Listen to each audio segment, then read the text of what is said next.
Students, class 8 English का हमने कल पढ़ा था रुस्तम एंड सौरभ। तो आज हम इसका पार्ट नंबर 2 पढ़ेंगे। ठीक है, कल पार्ट 1 पढ़ा था। तो अब सेकंड में क्या पैरा है। In due course a son was born to Tanima. Tanima knew that when the boy grew up Rustam would be eager to have him follow his footsteps, unless she hid from Rustam the fact that their child was a boy.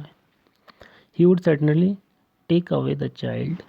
She would then lose her son as she had lost her husband. So Tanima sent word to Rustam that their child was a daughter. क्या होता है कि in due course son was burn.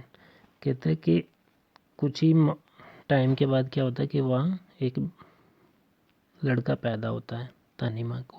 तनीमा कौन थी? रुस्तम की Mrs थी। तो एक लड़का पैदा होता है सन। जो तनीमा थी, Tanima knew that when the boy grew up. Tanima अब जानती थी कि अगर ये लड़का बड़ा होगा तो रुस्तम क्या करेगा, उसे अपने नक्शे कदम पर चलाएगा, क्योंकि जैसा खुद रुस्तम था वैसा ही लड़का भी बनेगा और लड़के को भी वैसे ही करेगा। Unless she hid from Rustam the fact that their child was a boy, he would certainly take away the child. इसीलिए उसने ये छुपाया था कि हमारा जो लड़का है, ये जो बच्चा है ये बॉय है। इसने छुपाया था कि मतलब ये हम जो लड़का पैदा हुआ था ना, उसने छुपाया था कि ये लड़का नहीं है। मतलब उसने बताया था कि ये लड़की पैदा हुई है क्योंकि उसे लगता था कि ये इस बच्चे को भी ले लेगा। ठीक है। She would then lose her son as she had lost her husband. जैसे कि उसने अपने हस्बैंड को खोया है वैसे ही वो अपने लड़के को भी खो देती है। वो कौन? तनीमा। इसीलिए इसने हाइड किया था, छुपाया था ये सच। तो जब उसने ये खबर भिजवाई थी रुस्तम को कि हमारे यहाँ पे क्या पैदा हुआ है, लड़की पैदा हुई है। ठीक है, जो बच्चा पैदा हुआ है वो क्या है? लड़की है।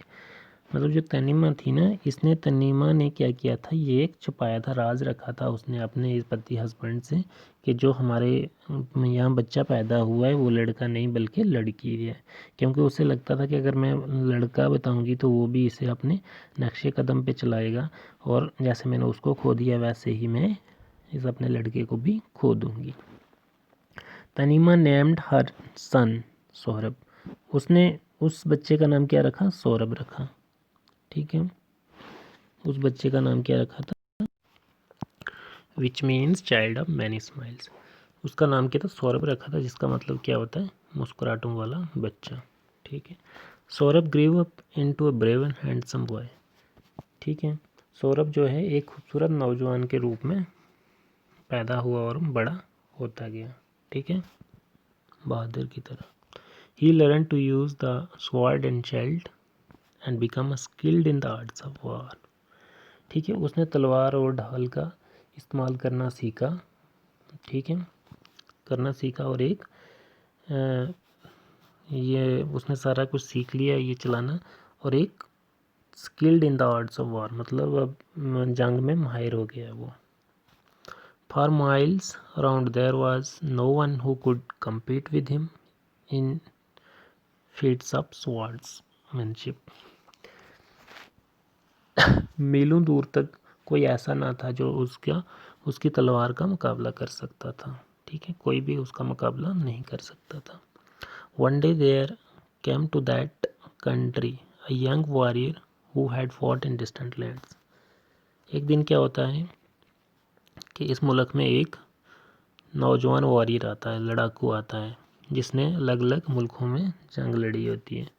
He challenged Saurabh to single combat. वो ललकारता है सौरभ को, किसमें? सिंगल कॉम्बैट में, अकेले लड़ाई में। ठीक है, Saurabh readily agree to fight with him. जो ये सौरभ था ना, ये इससे लड़ने के लिए तैयार हो जाता है। As they are getting ready for the combat the young soldier said to Saurabh, before we fight tell me your parentage. As they were getting to ready, अब वो जो ही रेडी हुए लड़ने के लिए, तो जो वो यंग सोल्जर था जो उससे लड़ने आया था, वो सौरभ से कहता है, सौरभ से क्या कहता है? सौरभ से कहता है कि मुझे पहले अपनी फैमिली के बारे में बताओ, पेरेंटेज वगैरह बताओ, ठीक है, अपनी फैमिली बैकग्राउंड बताओ, तभी मैं जाके लड़ूंगा। I do not fight in a single combat with anyone who is low birth. मैं जो छोटे लोग हैं ना, छोटी बरादरी के लोग, मैं उनसे नहीं लड़ता, ठीक है, लो बर्थ वाले, ठीक है, मतलब गरीब लोग, मैं उनसे लड़ाई नहीं करता, इसलिए मुझे अपनी बैकग्राउंड के बारे में बताओ। The man who had gathered around at Saurabh, none knew exactly who Saurabh father was. जितनी भी भीड़ वहाँ पे इकट्ठी थी ना, वो देखने आए थे तमाशा, किसी को भी पता नहीं था कि सौरभ का बाप कौन था, ठीक है स्टूडेंट्स। अब हम पार्ट 3 में आगे पढ़ेंगे। इसमें जो टॉप वॉरियर होता है, जो लड़ते हैं, ठीक है, योद्धा जिन्हें कहते हैं। कम्बैट होता है लड़ाई, ठीक है, कम्पीट होता मुकाबला, ठीक है, ओके।